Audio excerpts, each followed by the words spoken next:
Selamat datang di channel Trading for Better Life. Selain video ini, kami juga akan mengupload satu video lagi pada jam 8 malam nanti yang akan membahas saham BBRI dan ASI untuk melihat bagaimana potensi saham ini ke depannya. Dan di video ini saya akan coba menganalisa beberapa saham yang telah teman-teman request pada postingan Instagram Trading for Better Life. Terima kasih atas like dan komentar yang telah diberikan. Semoga analisa yang diberikan ini bisa bermanfaat dan membantu teman-teman dalam mengambil keputusan. Untuk teman-teman yang mau merequest saham untuk dianalisa, bisa like dan komentar pada postingan Instagram Trading for Better Life yang dipost setiap hari Selasa dan Jumat. Dan bagi teman-teman yang belum subscribe channel ini, silakan tekan tombol subscribe agar tidak ketinggalan informasi dan analisa saham terbaru yang akan diupload setiap harinya. Saham pertama akan saya analisa adalah saham WSKT. Saham WSKT hari Jumat kemarin ditutup turun 6% lebih ke harga 840. Pada video analisa WSKT sebelumnya sudah dijelaskan untuk hati-hati pada saham WSKT ini. Pertama, secara grafik dia kurang bagus dibandingkan teman-temannya. Dan kedua, karena ada rencana reissue membuat saham ini ada potensi untuk dibuat turun seperti saham BBKP. Dan di artikel berita ini bisa kita baca untuk judulnya jelang reissue saham WSKT kok dibanting. Bisa kita baca sekilas. Pada tanggal 12 Oktober, perusahaan WSKT sudah menyatakan akan melakukan reissue. Tapi untuk harga perasaan reissue-nya belum ditetapkan. Dan dihitung dari prospektus sebelumnya, kemungkinan harga perasaan reissue-nya itu di 487. Jadi sekarang harganya 840, sedangkan harga reissue mungkin 487. Jadi ini setengahnya dari harga sekarang. Jadi ini yang membuat banyak trader atau investor tidak menyukai harga perasaan reissue-nya. Dan untuk tanggal pelaksananya mungkin di tanggal terbaru bisa kita jadwal sementara itu di tanggal 23 November 2021. Jadi ini merupakan sentimen negatif apabila benar harga reissue-nya di sekitar harga 400-an. Sedangkan sekarang harganya masih 800-an. Jadi masih ada potensi untuk dibuat turun paling tidak mendekati atau menuju harga reissue-nya. Tapi ingat, itu belum pasti harga reissue-nya di 487. Tapi saat ini karena ada rencana reissue saja, ini sudah merupakan sentimen negatif untuk trader maupun investor. Dan dari data broker summary, penurunan 6% lebih ini disertai distribusi. Dan asing pun bisa kita lihat masih terus melakukan distribusi pada saham WSKT. Dan hari Jumat kemarin distribusinya juga lumayan besar. Dan dari grafik jika kita lihat saat ini WSKT sudah turun di bawah support di EMA 50. Jadi sebelumnya WSKT sempat bertahan di atas garis EMA 50. Saat ini garis EMA 50 sudah berubah menjadi resisten. Jadi saat ini di sekitar harga 920 dan untuk garis EMA 150 di sekitar harga 960. Untuk support yang bisa kita lihat di sekitar harga 730 itu merupakan support yang sempat disentuh WSKT dan rebound kembali. Tapi support terdekat itu di harga 800. Jadi saya lihat WSKT minggu depan masih ada potensi untuk turun menuju harga 800 ini. Dan masih ada potensi untuk bergerak downtrend. Jadi untuk teman-teman yang ingin membeli saham WSKT, saran saya sebaiknya jangan entry dulu. Tunggu kepastian berita dan setelah selesai reissue baru teman-teman lihat pergerakannya bagaimana. Apabila sudah mulai ada tanda-tanda perbalikan arah, baru teman-teman pertimbangkan untuk entry. Tapi saat ini sebaiknya jangan entry dulu, hanya melihat harganya sudah turun lumayan dalam. Memang masih ada potensi untuk rebound sementara setelah penurunan tajam ini. Apabila teman-teman mau entry harus sangat disiplin karena secara tren saat ini sudah mulai bergerak downtrend. Selanjutnya saya akan menganalisa saham Hill. Saham Hill pada perdagangan hari Jumat kemarin ditutup bertahan di harga 1000.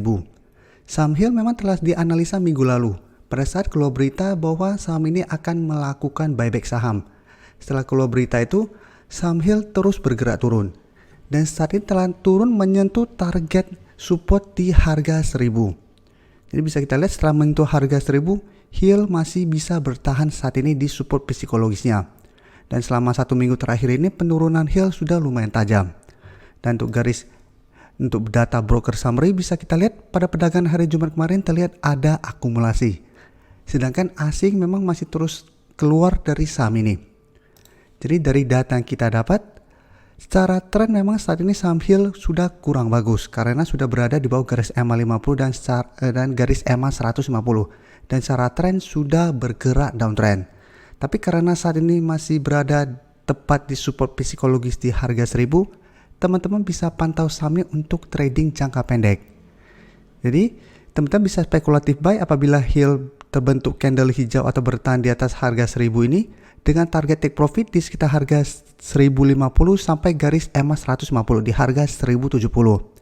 Jadi apabila berhasil rebound dan naik mendekati resisten atau target harga ini mulai berbalik arah dan lanjut turun, take profit saja dulu untuk lebih amannya, karena memang secara tren saat ini belum ada tanda-tanda untuk reversal trend. Jadi walaupun masih bisa bertahan dan bergerak sideways, selama masih gagal naik di atas garis EMA 150, trennya belum bagus. Jadi memang masih ada potensi untuk melanjutkan penurunan. Berikutnya saya menganalisa saham Gudang Garam. Saham Gudang Garam hari Jumat kemarin naik 0,98% ke harga 33.650. Bisa kita lihat di grafik, kenaikan hari Jumat kemarin membuat Gudang Garam berusaha untuk naik di atas resisten di EMA 50 yang saat ini berada tepat di harga 33.500. Jadi apabila berhasil naik melewati garis EMA 50, Gudang Garam ada potensi untuk uptrend jangka pendek. Jadi berpotensi untuk lanjut naik menuju garis EMA 150. Dan setelah trend akan lebih baik karena garis EMA 50 akan berubah menjadi supportnya. Tapi ingat, saat ini belum terkonfirmasi break. Dan untuk garis MACD saat ini juga masih bergerak sideways. Dan dari data broker summary, kenaikan hari Jumat kemarin disertai akumulasi. Dan asing pun bisa kita lihat 2 hari terakhir ini masuk dengan jumlah yang lumayan besar. Jadi dari data yang kita dapat, saya lihat Gudang Garam menarik untuk dipantau minggu depan. Apabila berhasil break dari garis EMA 50 ini, maka berpotensi untuk naik menuju target terdekat di harga 34.000 sampai 34.300. Jadi di sekitar range harga ini. Setelah berhasil break, baru target berikutnya di garis EMA 150 yang saat ini di harga 35.100. Jadi untuk teman-teman yang sudah berhasil membeli di sekitar support di harga 33.000, jadi sebelumnya sempat turun menyentuh harga 33.000, setelah itu Gudang Garam mulai bergerak sideways dan bertahan di atas support ini. Jadi apabila teman-teman berhasil membeli di daerah support ini, hold saja selama support ini tidak terlewati. Sedangkan untuk teman-teman yang membeli saat break dari garis EMA 50, bisa hold selama garis EMA 50 tidak terlewati. Jadi selama garis EMA 50 tidak terlewati, minimal trennya masih aman. Jadi mulai akan bergerak sideways kembali. Jadi tidak akan bergerak downtrend. Saham terakhir akan saya analisa adalah saham ACE. ACE hari Jumat kemarin ditutup turun 1% lebih ke harga 1.395. Jadi saat ini bisa kita lihat ACE telah turun kembali di bawah garis EMA 50 dan 150.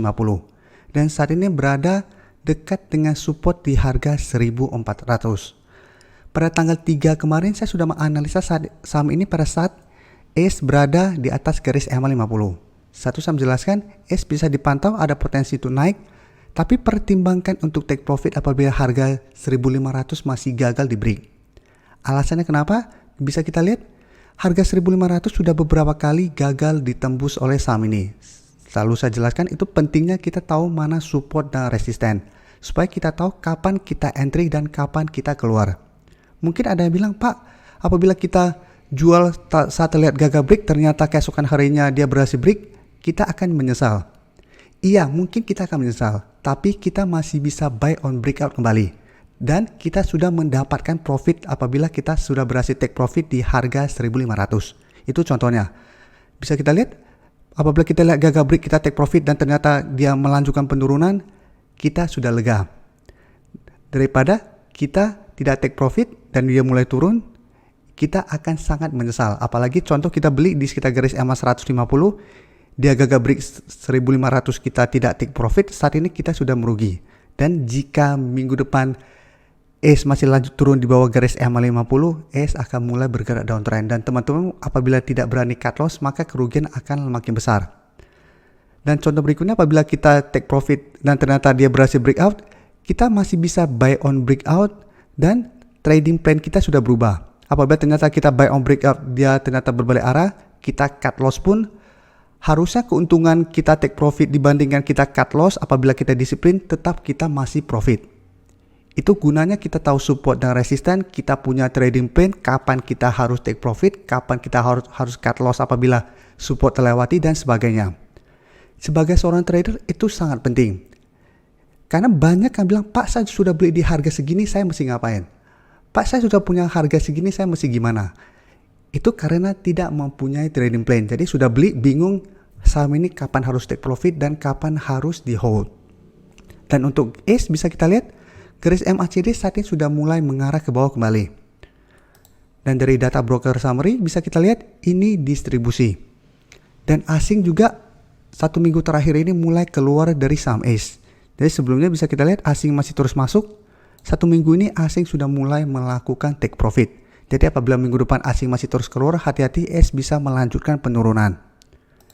Jadi saat ini ACE masih oke karena masih dekat dengan support di harga 1400, belum terkonfirmasi break. Tapi apabila minggu depan terkonfirmasi break di harga 1400, ACE masih potensi untuk lanjut turun menuju support berikutnya di harga 1300.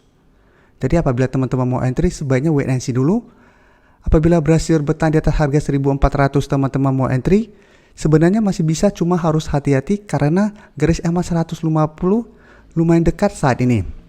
Bisa kita jadikan contoh di sini, berhasil rebound dari harga 1400 dekat dengan garis EMA 150, gagal break turun kembali. Selama masih bertahan masih oke.